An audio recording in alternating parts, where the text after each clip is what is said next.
Hey guys, welcome. This is a special edition of the Funky Marketing Podcast. We decided to do something a little bit different. So far, it's been me and the guests. Today, we still have the guests. It's people from my team. Today, we have Linda here, and we're going to do something a little bit different. We're going to do a Q&A. We have some questions that we gather from the rest of the team, from the people outside of the team, from some clients. So we're gonna go through them, and I'm gonna answer some of them. Linda is gonna join me if she wants to. So let's go ahead and do this. Okay, Linda, you're getting a lot of compliments here. Like, Linda, you are gorgeous, by the way. Thank you very much. Okay, we have some questions here. What do you think? Should we start with the questions regarding starting a new business? Yeah, let's start from the very beginning. Like, Linda structured the questions into a few pillars, so we're gonna go and jump into one by one. Okay, so we're gonna start with the first ones. It goes like this: what does it take to run an agency? What has been the most challenging when starting the agency? That's always an interesting question because it's not the same if you are starting the agency, I don't know, in the US, in the Europe, in Serbia, or somewhere in Africa or Asia. It's always depends on the country, on the economics, on the legal system over there. But let's try to get away from that paperwork things and those other stuff. But the most challenging thing was actually the way we're gonna do it. Because when starting the agency, I didn't know actually if we're gonna go into B2C, into B2B, or what we're going to do. I didn't have any ideas about B2B and about what we are doing now. But we jump into the market. We have seen that there is a gap in B2B industry, the gap that needs to be filled. So we jumped in, and it became our vision and our mission to kind of change the industry. And it's always interesting when you are starting. It wasn't like my idea to start a business. It just happened. I think it happens when you are ready. So it was kind of an interesting one because I jumped into it. I left the job as director of operations in the agency where I worked at. In the middle of preparation for my wedding, without any money on the side, without anything. So I started the agency without some budget on the side that I'm gonna invest in next 3 months and I'm gonna go. But I had this mindset of I'm gonna build something that I'm gonna work on for the rest of my life. So I don't want to rush, and it's implemented a lot of decisions. Like, from the start, I started with one other guy, with a friend of mine, and he stopped being involved after a month or two because it wasn't. He wanted to do some things faster and to get to the results faster, but I wanted to do it slower and to kind of build up the things the way it needs to be built if you are building long term. So those were kind of the struggles when we started. And what about paperwork or defining the services or starting your first promotion? How did you deal with that?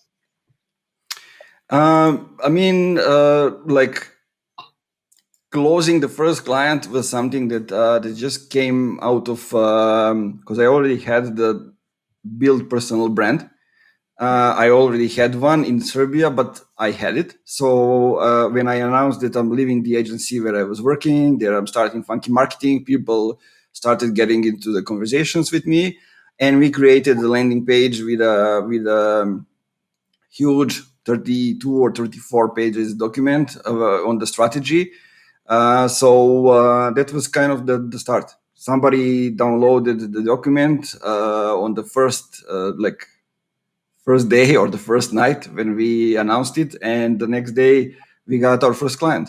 So it was simple for us because we were already present over there. People were following my journey and everything, and some of them just waited for the opportunity to work with me. And when I announced that we are going with Funky Marketing, that we can start doing that, they just said, okay, we are in. Mm-hmm. Nice. And how do you organize your everyday life to find some balance between different projects and different clients? It's kind of interesting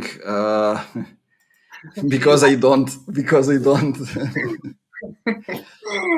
Yeah, when you are an entrepreneur, like your whole family is running a business with you. So this is the fact, and something that affects the whole family. Like now, I don't have here like big of a family, just me and my wife, but still, like she can tell you the way I get distracted or when I get the new tool or something like that. She's playing the games and I'm playing with the tool, you know. So, um, but yeah, it's good that you have somebody who can like support you and guide you through those stuff.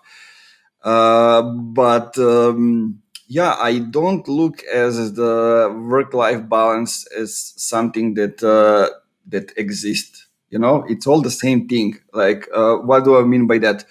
And I'm not a fan of the hustle culture, but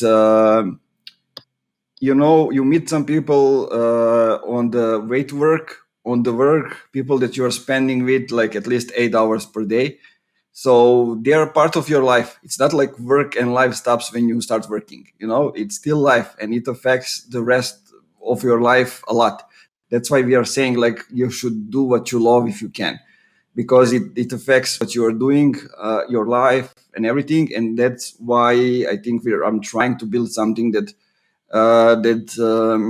affects my life in a better way, because like the rest of my life affects the work. It's not like the work affects the rest of my life, you know. So that's how we should see it. And that's why I want also you and the other guys from the team to do something outside of the work. So you know, that's why I'm asking you, what kind of music do you listen? Do you go for a walk? Do you do something else outside of the work? Because doing these things will make you better at your work, you know, when you are happy outside of the work.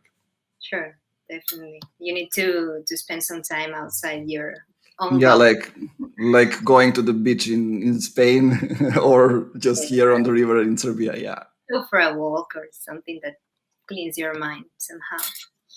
So, next question. What's the most challenging activity within the business world you've dealt with so far?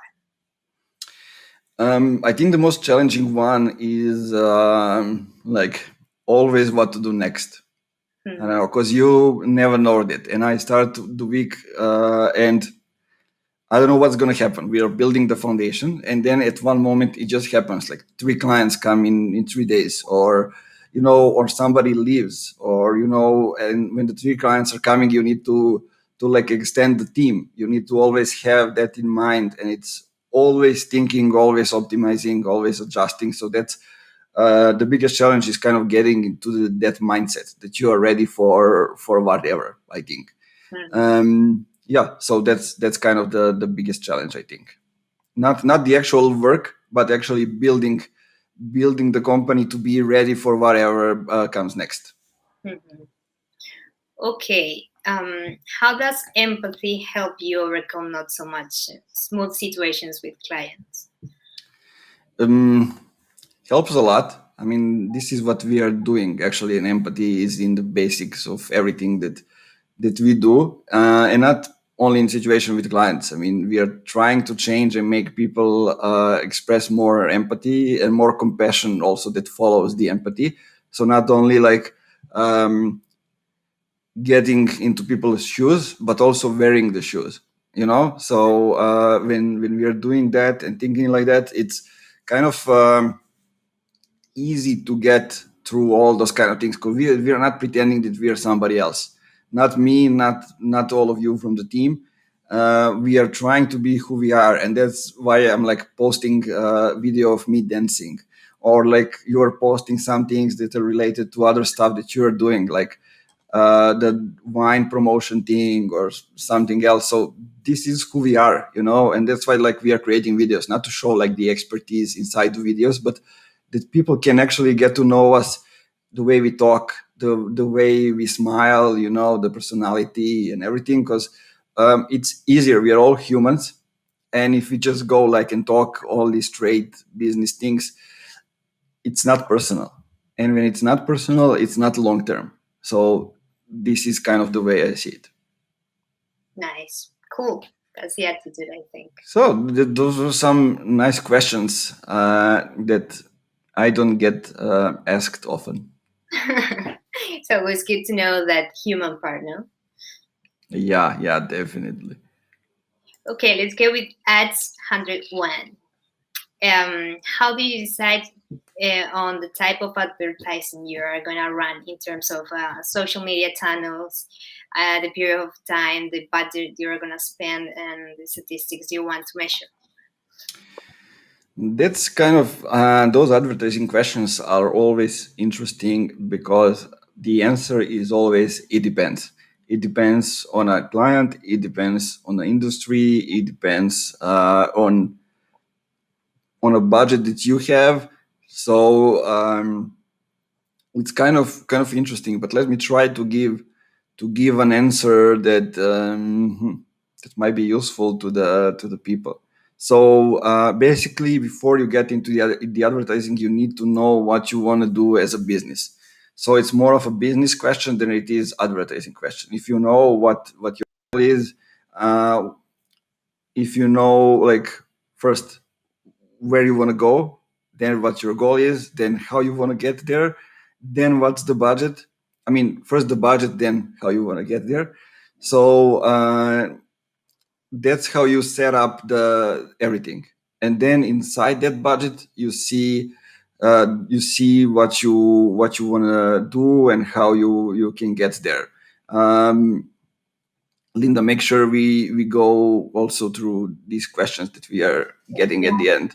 Question here. Yeah, so that's kind of where I see it. Also, it depends on a thing that we on a question that we get asked, like the ideal client, and it all depends which platforms are they using, where they are. Like if we are in B2B, usually people are on LinkedIn, but when we start talking with the companies, they usually they are familiar that LinkedIn is like the platform that is getting the attention right now. Okay, but they don't realize that it's organic. It's not the advertising, and so they would like to go to the advertising part, but when they hear the prices, then they say maybe not. But I mean, LinkedIn is okay for getting deep into targeting and getting like account-based marketing and specific things when we are talking to the narrow niche, the narrow target group. On the other hand, like Facebook, Instagram are great platforms for like distributing the content, and they are not sales first platforms. And a lot of people don't realize that, but they can use it to amplify the content distribution. And on the other hand, we have PPC, which is like targeting the people that already have the buying intent. So they are searching for, I don't know, for the product or the service for the solution for their problems, and kind of getting there. So and let's answer the question while we are here in the space. We got a question. What was it, Linda? Can you describe your ideal client? So our ideal clients are fast-growing B2B companies, software-based companies, mostly based in the US. So those can be companies which are like from 10 to 50 people, but those can be also the companies that grew very fast to like 700 plus people. So we are in both spaces. We started with those that have like up to 20 people, then we extended to 70 people, and now we are working with both companies, but all of them are fast-growing software-based B2B companies. So this is kind of our space. A lot of them are getting like the seed B investment or the seed A investment. So they are not right at the start, but they are on the next point. So in a way, how do I see it? They have like 10 inbound leads, out of which they are closing like 3. So this is where we come up. We see who are those three, why they are converting, how they are different from the others. We take that part and then we put a fire on it and just help them accelerate the growth. Nice. So cheers from Nepal says here. Cheers from Spain and Serbia. Next question we have here in the chat. How do you map out your content marketing strategy? Where do you start? I won't get into that. Maybe we can add later the whole article that we have on it. Sujan will respond to you with a link. It's better. So we'll go from there. Let's continue. What are the questions that we have next? Okay. Next question. What's the most interesting campaign you've ever run and why?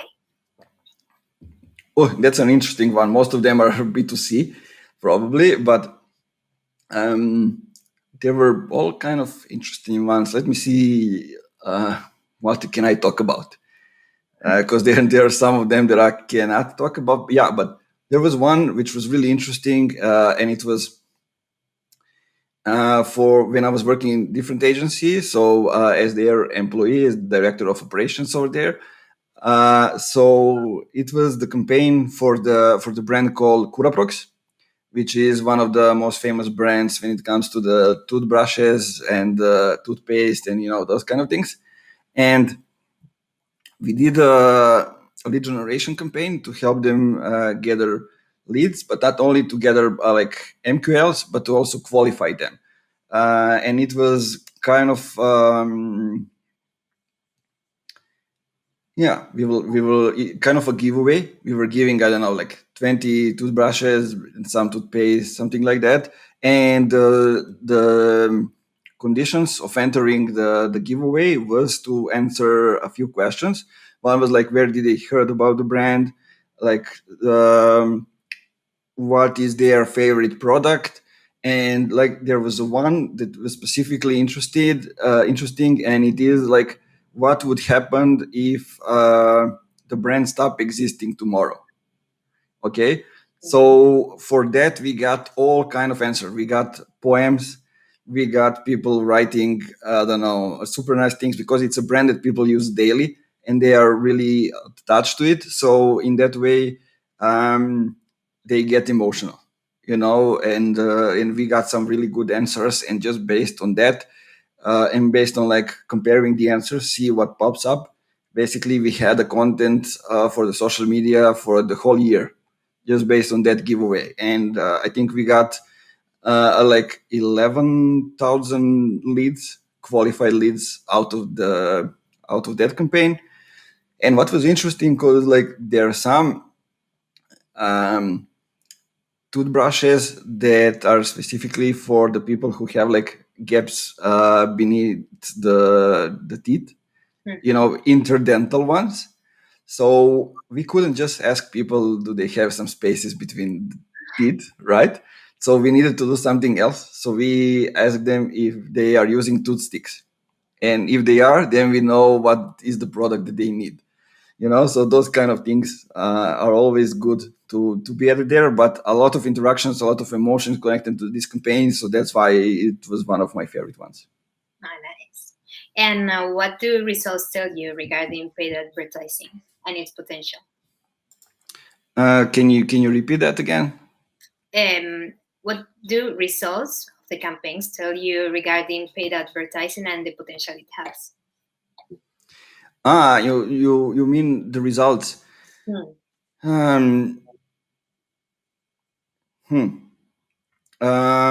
Okay, so you mean by what can we predict that's going to happen based on how the ads are performing overall, like in general? Exactly, yeah. Yeah, well, I think Facebook still remains the number one channel, and the platform that is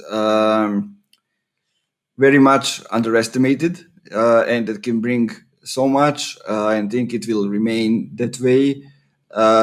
If you want immediate results, PPC and Google are still the first place to go. And if you want to do the narrow targeting, I think LinkedIn is the best way to go. So I don't think anything is going away. Not even the like news advertising or paper or those kind of things, print media. Well, maybe print media now when we have COVID and everything, yes, in a way, but it's just depending on how much time and how much budget you have. That's how you determine what you want to do. Definitely. We have another question in the chat. In the future, how do you think that the best skills will work more? What do you mean, Safwat? I don't get the question. Me neither. Uh, Formulate it, please. yeah, maybe guys, you can like formulate it a little bit different. So yeah. We have another question. How do you deal with setbacks when your marketing campaign does not go your way? I mean, it doesn't happen. Why it doesn't happen? Because right from the start, we use 20 or 30% of the budget, maybe even 50% sometimes, to test things out in the first like few days. So we test the copy, we test the visuals, we test or the video, we test the landing page, we test if the I don't know if you have the email sequence after that, if it's working.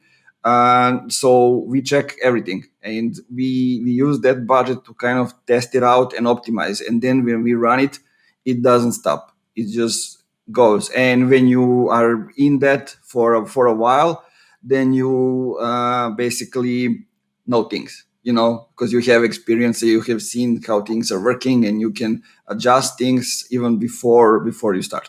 So yeah, that's the answer. Nice. Next question. How do you organize a LinkedIn campaign, ads campaign? I would skip this one because I don't. It's too general. How do we organize a LinkedIn ads campaign? I mean, this is how we start any campaign. So we kind of talked about it answering the previous question. So yeah, I wouldn't go into that. Okay, so let's go with another batch of questions. What type of graphic support do you think it's important to use in social media, and why? That's an interesting one because visual support is very much maybe even the first thing people are seeing when they go with. I mean, when they see your brand everywhere. So visual parts, design, and everything. And I think it matters a lot if we are talking with social media about social media. I think one thing that we are doing, and they can help others, is we don't go with some pictures that are, I don't know, like stock photos or something like that, but we don't go with some that are, I don't know, that are not quality ones.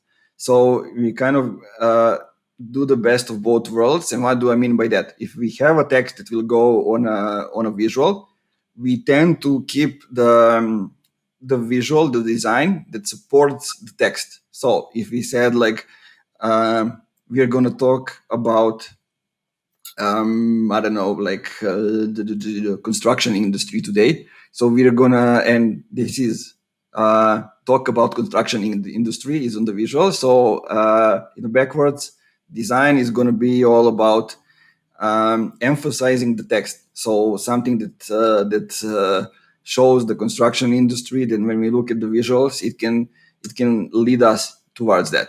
And I think it's important to know those things and know those patterns and get there, not to get just any photo or something that we use just because it feels nice. It needs to have psychology behind it, and it needs to have like deeper meaning. I think this is related to the next question. How do you align graphic design, messaging, and copy for each client?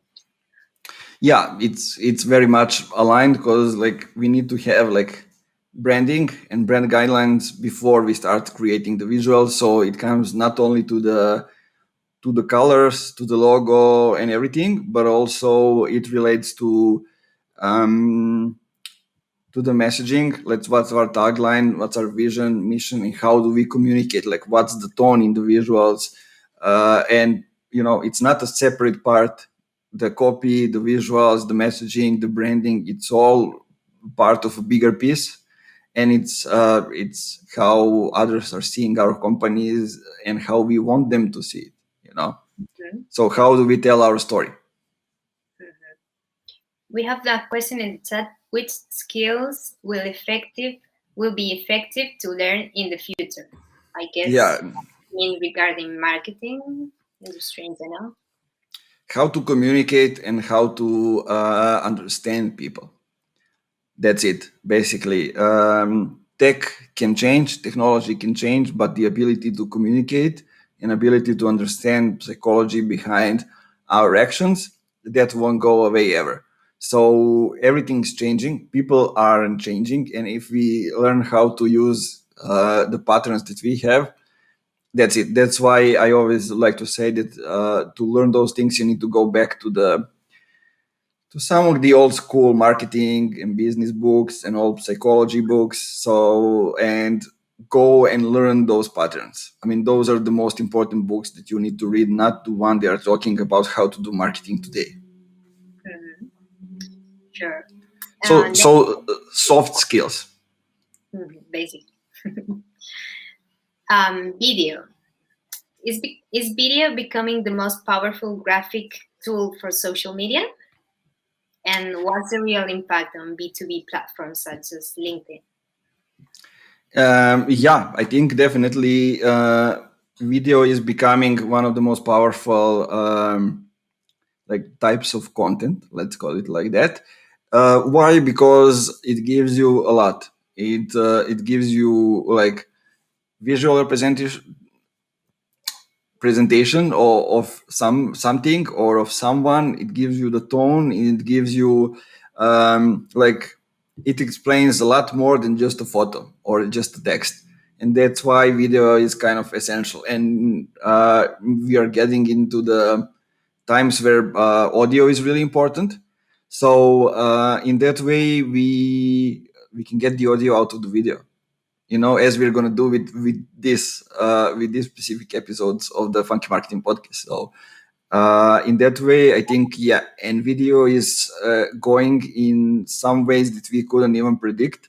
Like just a few years ago, people didn't want to send like a short video as like sending to a client, hey, how are you? I just wanted to remind you that we are having a meeting in 2 days and this is what we're going to talk about. It was too much for the people. And imagine now we are spending days on Zoom. So something else needed to happen outside of business world that will affect the way we are changing. And the next thing will affect the way we embrace AI and those kind of things, because now we are getting into digital transformation because of COVID. And the next thing will affect the way we will embrace AI, robotics, and all those other things. Mm-hmm. Okay, let's talk about graphic humor. What's your opinion on memes and GIFs, for example? I love them, and I laugh at all the people that aren't using it and say like, for us, this is too much. We are not that kind of a brand, and you may be aren't, but like on social media, this is the way we communicate, and you need to adapt to those things. So using emojis or memes or gifs doesn't mean that you are funny as a brand, but you can like hide being too salesy with using gifs, or you can use memes to explain certain situation in a better way, so you can attract attention and really get into the point in your copy. But memes or gifs will get the attention, and I really like them. I think they are great also for creating a company brand or a personal brand. Like you can create your own gifs. Nike was doing that, and like everybody is using gifs, which are like Nike's gifs, and the brand awareness is going to the roof. Mm-hmm. And those kind of things are always good. And I mean, you know that we inside the team always encourage using gifs, and we are trying to change the way other companies are doing it by showing example on our Funky Marketing LinkedIn page. Do you think you can use GIFs and memes freely in the B2B industry? In Yeah, any. yeah, definitely. And I mean, think we need them more because we need to show the human side because it's like technology, it's software, it's coding. But if we include emojis, if we include feelings, if we include humanity, this will change the way we look at the brands, the way we interact with them. Because let's be honest. If a company brand comments on your post on LinkedIn, it feels a little bit weird, right? Yeah, But if they do it with a GIF, it kind of makes it like like very. oh, Yeah, it's nice, or like good, that's cool, this brand mhm, is cool, they are responding with gifts, they are actually friendly, they are responsive, sure. and it matters a lot. Mhm. Nice. Next batch. B2B. Why some B2B industries are so slow at entering into the digital era? I mean, I think we covered that in the last question, because they don't need. When they feel the need and something happens outside of it that will stop them from doing what they are doing and getting the results, then they will move. So basically, that's it. Cool. Do you think outsourcing marketing can fit well in a company that has never used marketing properly? That's kind of an interesting topic. Yes, it can definitely fit well, but we work with a couple of companies that where we were the first marketing agency, and they were kind of um, they hesitated and were kind of scared because there are a lot of agencies, and a lot of companies had really bad experience with agencies because like the most of the agencies are doing just basic stuff, posting on social media and doing basic advertising, and not getting into psychology, not getting into strategy, not getting into analytics, all other stuff that are out there. Marketing is like the fourth utility, not even one agency can do it all. So based on that, they feel a little bit threatened, and what should they do? And then when they start talking with those agencies, like all of them have yearly contract in mind, and if you are just doing it for the first time, it's scary for the company to commit to a yearly contract with the agency, because they want to see it, they want to experience it, and then okay, if it works, we can continue working together. But if we commit to a year and after a month we see that it's not how the agency said it would be, so then they are like in between, and it kind of raised the expectations, and it's basically why we are going not from zero but from the deep minus when we are negotiating with companies, and that's why we are recording like these kind of videos, podcast. That's why we are talking about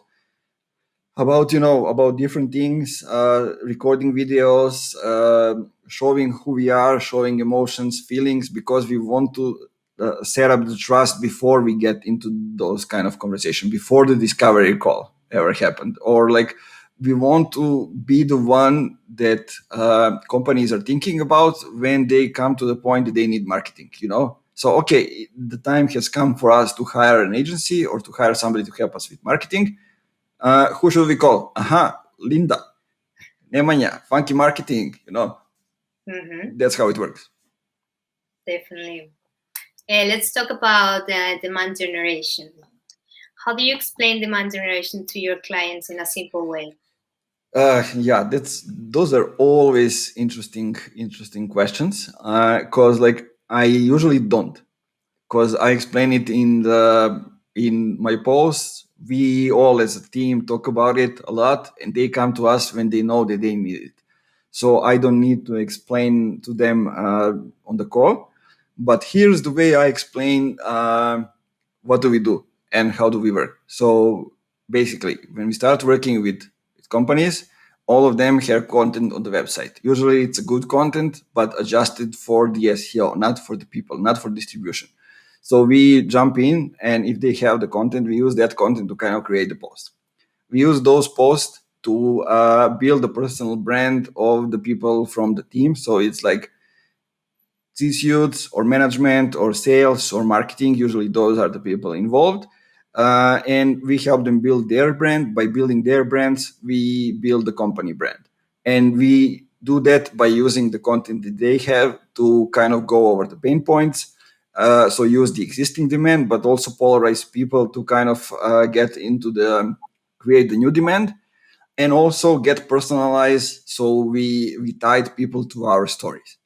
And on the other hand, on the company perspective, we use podcasts like this one to go in two directions. If the company isn't a company that maybe just starting, they need to build the authority. Then we bring people who have the authority to kind of help the host raise a little bit with them and become familiar in the industry. And then we call the people who are like our target group inside the companies we are going after. So basically, what we are doing, we are bringing them to talk about themselves for an hour. We ask them different questions like how do they hire different vendors, how do they fire them, is the decision making process going. We ask them about the whole like um, sales cycle, how everything is going, and basically by doing that, we get the content which we can post then on YouTube as long form content, create the branding on LinkedIn. We can distribute it over the podcast platform. We can then use it also to send it to the clients. So actually, the guests. In this way, send it to the guests so they can distribute it further. We create 3 to 5 smaller pieces out of it, where we target each step in the buyer's journey, and we send the materials to them so they can share it. But at the same time, we are actually adding people from their company with the personal brands involved in the strategy, so the visibility is bigger. And actually, this is how we start building the relationship. And by doing that, we are actually building the company brand by building the brands of our customers, future customers, or the clients. And so yeah, that's in a way. And if you want to go faster because the content needs time to start working, then we go and use advertising, Facebook and Instagram, news like articles, case studies, testimonials to get the people to consume. Usually, it's the decision makers and those that will use the product. Let's say the product is Canva, so we need social media people who will use Canva. We target them, so it goes from two sides, and we need them to see if the right people are reacting on a channel level, if the right people are actually consuming the articles, and if they are, then we know that they will come back and just like convert. But in any case, if you go even faster, then we can use retargeting, and we know which articles they were reading, so we can get them to the specific offers related to the industry, to the I don't know, to the niche. And if you want to go now, then we use just PPC. Nice. Good. Next question. How do you tell clients to focus on less but better qualified leads? That's always an interesting question. Well, we explain how the things are going. If we start creating the marketing machine, then it means that they will get more qualified leads. And less leads in general, but more qualified leads. And why do we need more qualified leads? We need them because when somebody who is ready to buy comes to the website, they click the button, and only when they click the button and say I want to talk with sales, we get them to the sales. It means they are ready to buy. When this happens, people in sales can actually close the deal, and because they are talking with the companies, with people that are ready to buy their products, so they are not wasting their time. If they are not wasting their time, we don't need like 10 people in sales. We can use just 1 or 2 that are experienced and they know how to close the sale. This means also that we don't have unexperienced people. So every customer that has experience with somebody from sales will get the best possible customer experience, right? And if that is the question, if those people are ready, we can people from sales can actually get the bigger deals, and we can grow the revenue. But in a way, if this happens, like sales won't waste time on talking to the hundreds of leads, MQLs, and they can go and do the outbound. Like in that way, marketing can actually do marketing, and sales can actually do the sales. And in this way, marketing is actually helping sales. So that's how I see it. As it should be. Okay. According to you, what are the three most important things to keep in mind before starting with demand generation? Oh, there are a lot of things, but I would say it's the same before you start actually with advertising. With anything. You need to know what you want, and you need to know what your goal is, and you need to know what assets do you have to get there. Okay, so this is the most important things, and you need to know your target group. This is, I think, the most important thing. You need to know who your customers are, you need to know who your clients are, and you need to know everything about it, so you can get in their skin, like as we talked about, not only empathy but also compassion. And when you know that, then it's the right step to get somewhere. So yeah, that's what I would say. Those three. Okay, I think we are done with questions for today. I'm sure if someone wants to ask anything else. Yeah, let's wait a few minutes if we have questions. If not, like we'll do this next week again. And I want to invite all the people to go and find Funky Marketing Podcast on all the podcast streaming platforms, but also on YouTube. Go ahead and follow us. There has been like 20 guests so far, some of them really great and amazing individuals. And we'll keep mixing it up. Like the idea is to go into little Q&As, then to get other people who will be guests, and add a little structure to the podcast, not to just have like me interviewing the guests, but also something like this. And possibly one of the things that we will do is kind of an entertainment show where we will analyze like the weekly happening on LinkedIn, in the Nemanja world, or anywhere else, whatever is interesting. And we're gonna do it also live on LinkedIn, and live it will go on all podcast platforms. So kind of that's the idea. If you have any idea or you have any feedback, feel free to To send it write. to us. Yeah, yeah. So yeah, everything that we talked about here can be seen online on our social media channels, on our website. I would like you to go ahead and check it out and see if we are really doing the things that we are talking about. So challenge us in that way, and if we help you, feel free to share with others. And yeah, I think that's it for this week. What do you say, Linda? Yeah, I think so far we are done. And we are back next week with more questions. Yeah, so what do we say at the end? Keep it funky, guys. Be funky. Bye Bye. bye.